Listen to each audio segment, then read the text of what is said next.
সেটাও বলছি আমি। ফলে তোমাদের নেক্সট গেম খুব টাফ হবে। তোমার এই পারফরমেন্সটাই আমরা আশা করতে পারবো কিনা সেটা তুমি বলো। এখন তো আমি পুরো শিওর নই আমি থাকতে পারবো কি পারবো না স্যার। আপনারা তো জানেন স্যার, একই সোর্সে স্যার ছুটির খুব সমস্যা স্যার। দুদিনের আরসি আর একটা সিএল নিয়ে এসছে। চেষ্টা করবো যদি আর একটা সিএল কিংবা পাওয়া যায় আর সিআরটিআর পাওয়া যায়, তো আমি অবশ্যই চেষ্টা করবো স্যার। স্যার ঠিক আছে, আমাদের মানে বেস্ট অফ লাক হইলো তোমাদের ক্লাবের জন্য। খুব ভালো খেলা হবে এটা ধরে নিচ্ছি আর কি। দুটো টিমই খুব ভালো খেলছে, দারুণ খেলা হবে। Best of luck. Thank you.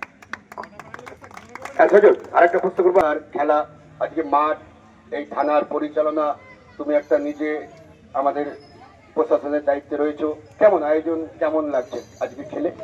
এখনো পর্যন্ত আমি যত টুর্নামেন্ট খেলেছি এই টুর্নামেন্টটা আমার খুবই ভালো লাগছে খেলতে। খেললে খুব ভালো লাগছে। এখানকার পরিচালনা, এখানকার ডিসিপ্লিন, এখানকার আয়োজন সবকিছু আমার খুব ভালো লেগেছে। এখন তো খেলা তো হারিয়ে যাচ্ছে, আমাদের 11 সাইডের খেলা, অফ সাইডের খেলা, এটা একটা ভালো দিক না? বা সময়টাকে